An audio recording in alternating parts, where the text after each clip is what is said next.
Hi, I'm Linda Fox in the PhocusWire studio, and I am with Garine Ferejian-Mayo from Sonesta International and Sebastien Leitner from Cloudbeds. Welcome. Thank you. Great to have you both in the studio. Thank you for having us. So we're going to chat revenue management in hotels. Lots going on in this space. I will start with you, Sebastien.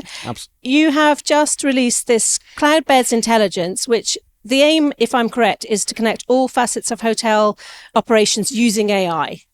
Now, that sounds quite a lot. Absolutely, but thank you very much for having me. Yes, I mean, we launched about 4 weeks ago, Cloudbeds Intelligence, and what we're trying to do together with our hotel customers is to bring practices that have traditionally been silos, revenue management, digital marketing, guest experience, together in one AI-powered product that allows our customers to make decisions in real time using and leveraging the beauty of artificial intelligence. We're extremely excited about it. Early reports from our pilot partners have seen significant uptake in RevPAR. And, what's new about it and what's probably different about it is that it goes far beyond traditional revenue management. Revenue management for the last 10 years, 15 years have been using machine learning algorithms, AI, but have concentrated a lot on the pricing aspect of it.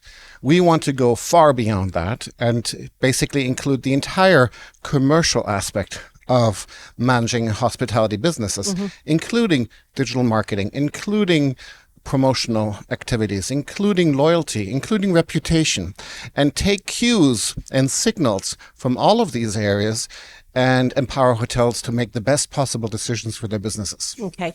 Now, does that sound amazing to you? Does that sound like too much? Is it what you've been kind of looking for? Or no, it's actually music to my ears, to be honest with you. I mean, as a chief commercial officer for a hotel company with 13 brands, 1,100 hotels, we talk about commercial engine all the time, every day. How do we drive top line results, and how do we move fast?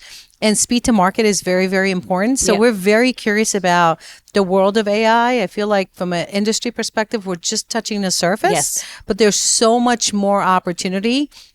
And to Sebastian's point about the digital marketing, the external demand factors that today we rely on team members to know those demand factors to make impacts. And so there's so much more opportunity out there that it's an exciting time, but it's also a time that we're just digesting all the information and learning and testing and piloting. So it's an opportune time for the industry to learn more. I feel like what it actually essentially boils down to is the ability to make an informed decision. That's what we're talking about here. Would you agree with that?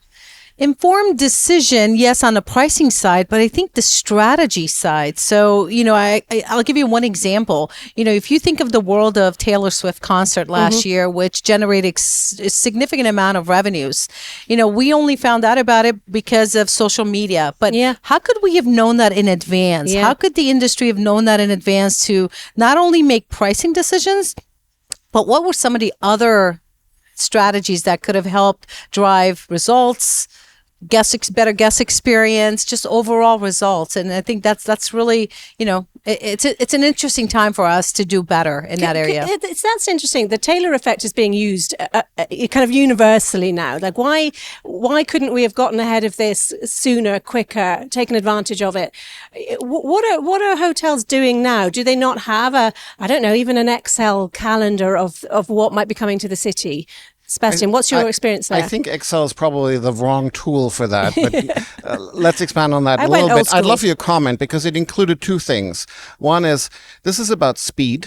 Speed to market. And this is about speed and the amount of data that is accessible to us. We view at Cloudbeds AI as the engine to basically cut through the noise and identify signals. And ideally, you do that in real time. What AI is helping us do is not only consume one data point. We used to do like phaser reports, or we used to look at, let's call up our hotel, our neighbor hotel, what prices they are offering tonight. That is very asynchronous and is extremely delayed. Yeah, and quite manual. Now at Cloudbeds, we leverage about 2 billion data points every day in order to run this engine of Cloudbeds Intelligence. And we can do this in real time because we have constant signals coming in. A publication like a Taylor Swift concert happens a specific minute, 2 minutes later, we can react to it. Yeah. Right. And that's, I think, sort of to your point, we need to act much faster. Mm-hmm. But we need to look at all data points, ideally in real time. Yeah. So, Gary, now what sort of advancements and developments have you seen in revenue management in recent years, and what's it going to take to get to that next level that Sebastien was just talking about? So we have a robust RMS system that really helps and utilizes demand factors in today's environment to make pricing decisions. But what we don't have is the ability to say when demand is low, not only adjust your pricing, but what else can we trigger? Yeah. What marketing initiatives can we trigger? A campaign, email, right. et cetera. And sometimes the campaign promotions are not about reduction in rate. No. It's how do we add value? Who are the type of customers that are booking to come into this location? What are some of the things that we can do to get in front of that customer? Yeah. Yeah, and So I guess lean into, customers that have been with you before, because they must be one the factor, initial target. One factor, because you could utilize your loyalty. But, what about the customers that are coming into your market that you don't know of, the new customers? Yeah. Knowing when airlines add additional flights into the market. You generally don't hear about it until you read it in a paper or you see it on a 5 o'clock news. But how do we know that demand in advance so that we can react to it quicker and faster? And I think in the hotel industry, we unintentionally, we work in silos. Yes. And I say that because revenue management, does what they do best. Yeah. But in order for revenue managers to speak to marketing, sometimes it could take 5 business days, 6, 7 business days to get on a team call, to decide, to discuss. Yeah. And by the time you roll out something, sometimes it may be too late. Okay, breaking down the silos. So what data now are you accessing that perhaps you were, and when I say accessing, bringing into these decisions that you're making about pricing and about your campaigns that perhaps you weren't able to access in the past? Some of the things that we've started to look into is the web traffic, Google Analytics, or, number of customers that are coming to our website. What does that conversion look like? What are they searching for? What do they want to buy? What's their interest? We utilize data from our call centers. A lot of the data we lean on the other third-party companies that could help us. Yeah. And so again, I go back to we're moving slow. Yeah. Was there a way to even move faster? Yeah. That things that could trigger a change in a strategy a lot faster, quicker, to drive the commercial engine. Yeah. So take that to the extreme, Sebastien. What are the data sources, that are really going to begin to make the difference, as you see Cloudbeds intelligence develop?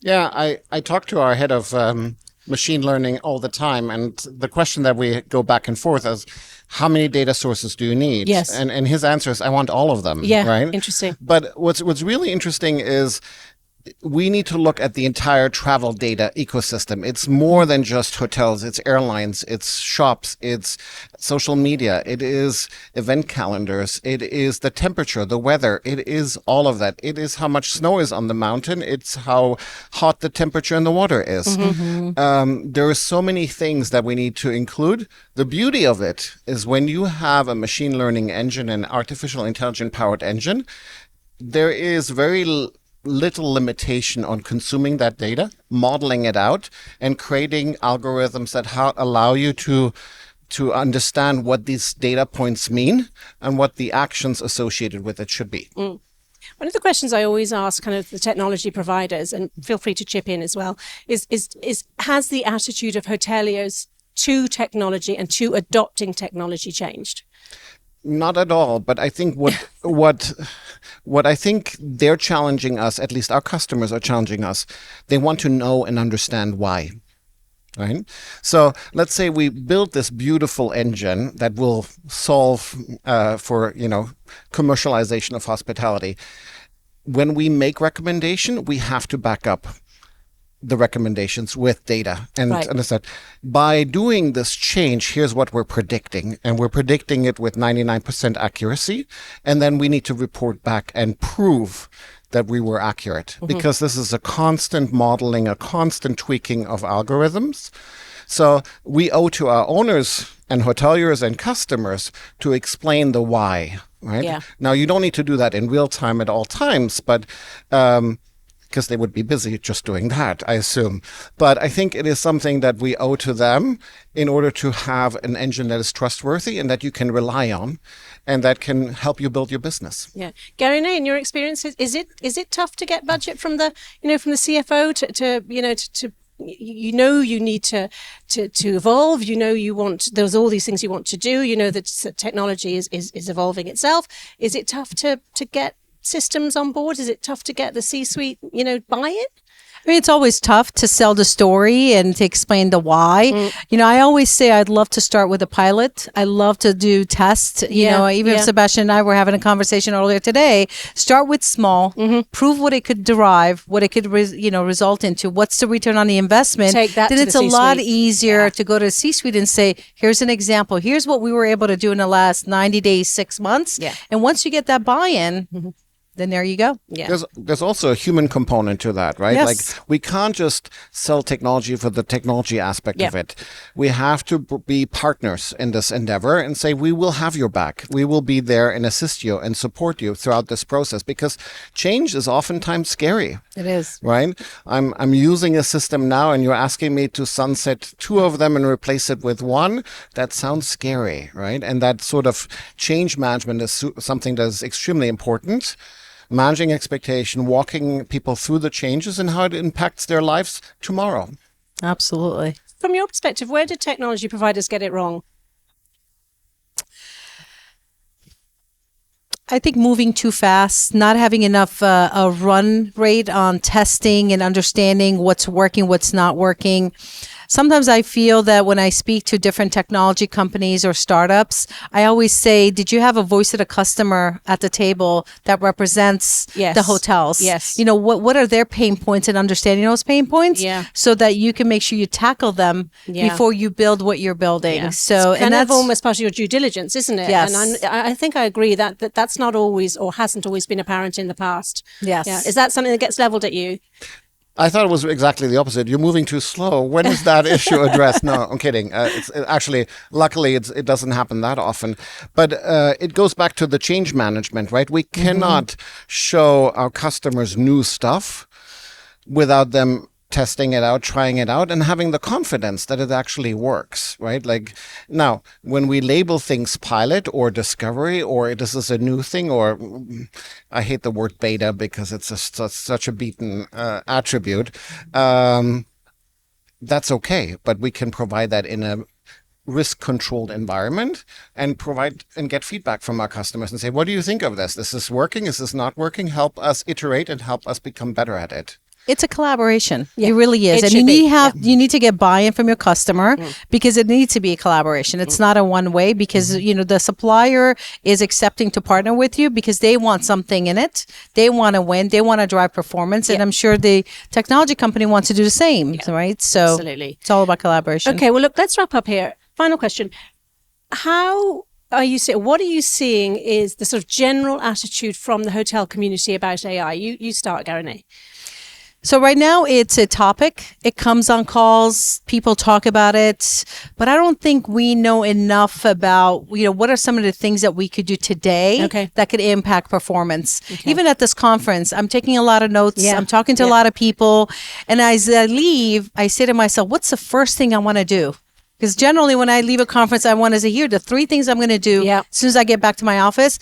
I still don't have my arm grasped around that. Okay. I heard a lot, lots of good information, meeting companies such as, spending some time with Sebastien, but what do I do next when I go to my office? Yeah. So I think that's the piece that's, I want to continue to explore. To learn and then bring it back to my who's team. Doing what. And is that a fair reflection of the market? Absolutely. I think it's a discovery, right? I mean, we ourselves are discovering things. We're launching every 2 weeks a new feature that is leveraging AI modules or AI components of it.